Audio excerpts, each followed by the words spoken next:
आवश्यक असतं.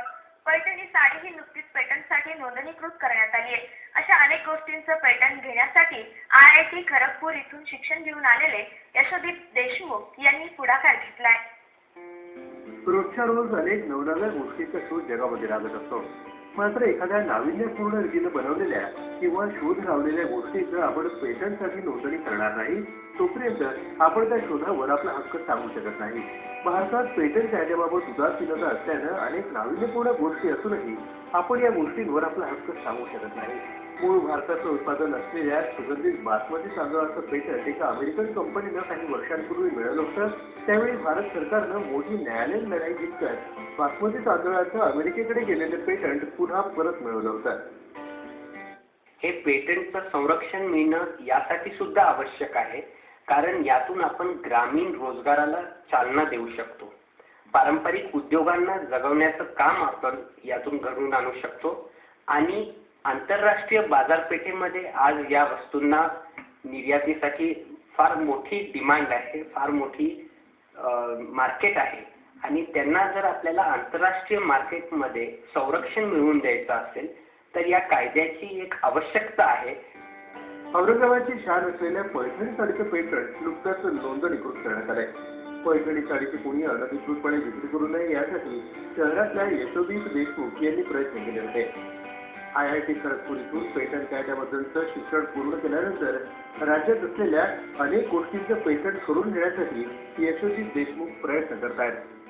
भारत सरकारने आपले पारंपरिक उद्योग जे आहेत म्हणजे जसं पैठणची पैठणी असेल किंवा कांचीपुरम सिल्क असेल, मैसूरची अगरबत्ती असेल, याकडे उशिरा का होईना विशेष लक्ष घातलेलं आहे.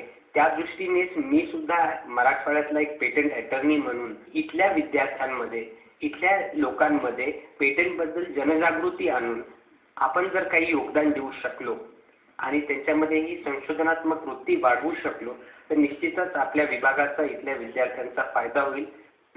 तत्कालीन मुख्यमंत्री अशोक चव्हाण यांची भेट घेऊन यशोदीप देशमुख यांनी पैठणी साडीला पेटंट मिळवून देण्यासाठी राज्य शासनानं प्रयत्न करावेत अशी मागणी केली होती.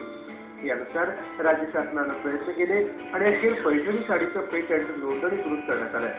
फक्त पैठणी साडीच नाही तर नागपूरची संत्री, जळगावची केळी, कोल्हापूरची चप्पल यासारख्या अनेक गोष्टींचं पेटंट मिळवण्यासाठी यशोदीप देशमुख प्रयत्न करत आहेत. अनेक शेतकरी आपल्या शेतीमध्ये संशोधन करत असतात, मात्र त्यांना योग्य न्याय मिळत नसल्यामुळे संशोधन केल्यावर लगेचच त्या गोष्टीचं पेटंट करून घेणं हेच योग्य ठरत असल्याचं मत यशोदीप देशमुख यांनी हॅस्ट्रो यांच्याशी बोलताना व्यक्त केलंय.